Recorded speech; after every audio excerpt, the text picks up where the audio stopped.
Les entreprises interdisent aux communautés parfois de pouvoir planter sur leur propre sol. On interdit aux communautés d'avoir même des installations sanitaires. Il constitue un outil au service des communautés locales pour exprimer leurs inquiétudes face aux divers impacts qu'elles subissent à cause des activités extractives. Le tribunal permanent des peuples, TPP, qui a tenu sa mi-session ces 1er et 2 octobre 2025 à Kinshasa, est une initiative de la coalition des organisations de la société civile pour le suivi des réformes et l'action publique CORAP en collaboration avec ses partenaires. Il constitue ainsi un espace porte-voix pour les communautés locales afin de dénoncer les différentes violations de leurs droits à travers l'exploitation des ressources naturelles. Les motivations de la mise en place du TPP sont nombreuses, notamment l'emprise des droits des communautés locales par les entreprises qui exploitent les ressources naturelles. Vous vous rendrez compte que ces communautés n'ont plus droit à la parole. Ces communautés se voient être victimes sur leur propre sol à cause de l'exploitation, alors que l'exploitation nous a amené les termes de développement.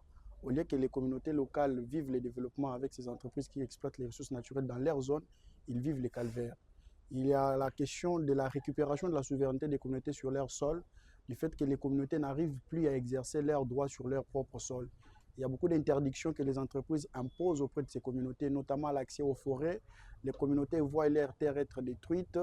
Et donc, toutes ces questions sont à la base de la justification de la mise en place du tribunal permanent du peuple pour la RDC.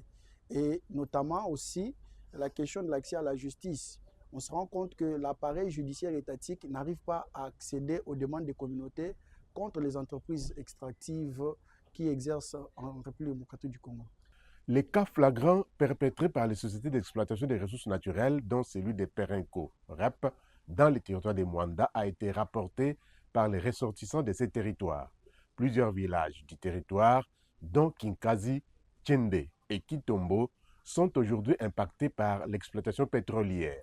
Ce tribunal a offert ainsi une tribune aux communautés locales de ces villages de témoigner publiquement des violations graves qu'elles subissent, telles que la perte de leurs terres, les pollutions environnementales, la militarisation de leurs zones, les violences et l'impunité persistante.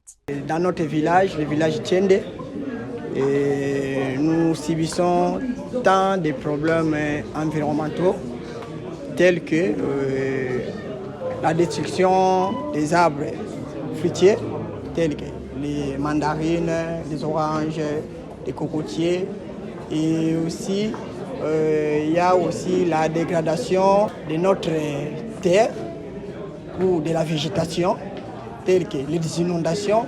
Or, auparavant, il n'y avait pas eu des inondations, mais depuis l'arrivée de la société Perenco-Rep dans notre terre, il y a maintenant les inondations qui se présentent. Cette mi-session entend partager des expériences sur les mécanismes de justice alternative et amplifier la voix des communautés locales des Mwanda affectées par l'exploitation pétrolière et identifier un cas à soumettre à la grande session du TPP-RDC. Le tribunal installé a reçu ce cas dont la décision finale de cette mi-session doit être rendue. Elle devrait contenir plusieurs recommandations, notamment l'intensification du plaidoyer auprès des autorités étatiques et des entreprises pour rappeler leurs obligations concernant le respect des droits humains dans le cadre de l'exploitation des ressources naturelles.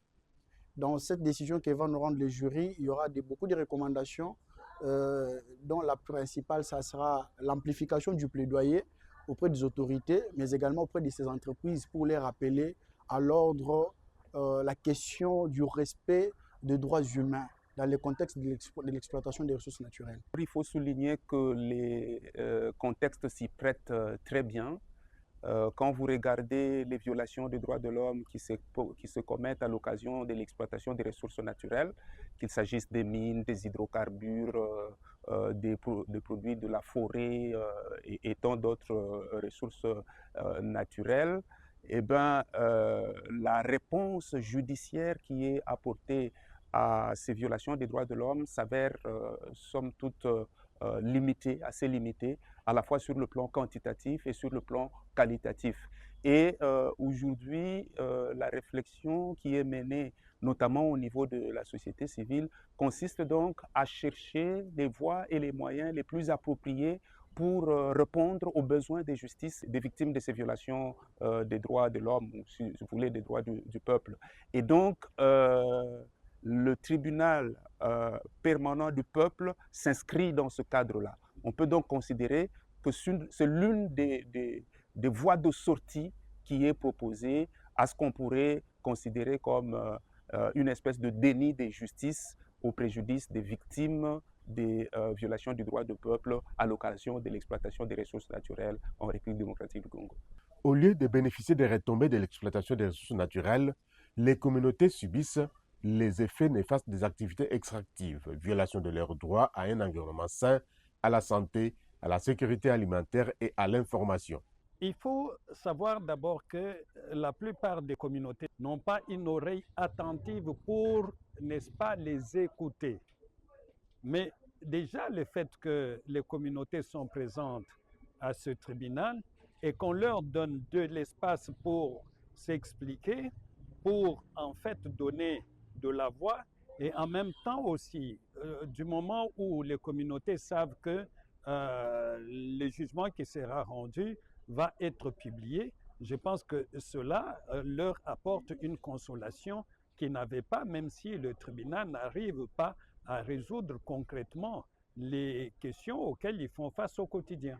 Le tribunal permanent de peuple est donc cet outil d'accompagnement pour les communautés locales affectées par l'extractivisme qui ne doit pas être éloigné de la justice normale. Il s'inscrit donc dans une philosophie de justice alternative. Il ne faut pas envisager les deux formes de justice dans une perspective antagoniste. Au contraire, le tribunal permanent du peuple pourrait être considéré comme une chance pour la justice classique, dans la mesure où ce tribunal peut faire ce que cette justice ne fait pas. Je pense ici notamment à la mobilisation de l'opinion. Pour faire face à des violations des droits du peuple comme celle-là, eh ben, il faut absolument procéder par une mobilisation suffisante de l'opinion. Et ça, la société civile, elle est outillée pour le faire. Nous n'épargnons pas l'État parce que les contrats d'exploitation des ressources naturelles ne se font pas avec les communautés. Ça se fait avec l'État. Et dans le cadre du plaidoyer, c'est rappeler à l'État les obligations qu'il a vis-à-vis des droits des communautés. Ce qu'il a comme responsabilité en termes de la protection des droits des communautés. C'est à l'État de dire aux entreprises, en vertu de tous les principes des droits humains sur le plan international, consacrés dans des différents instruments juridiques, qu'ils doivent veiller et rappeler à ces entreprises comment est-ce qu'ils doivent se comporter vis-à-vis de ces communautés locales. On s'est organisé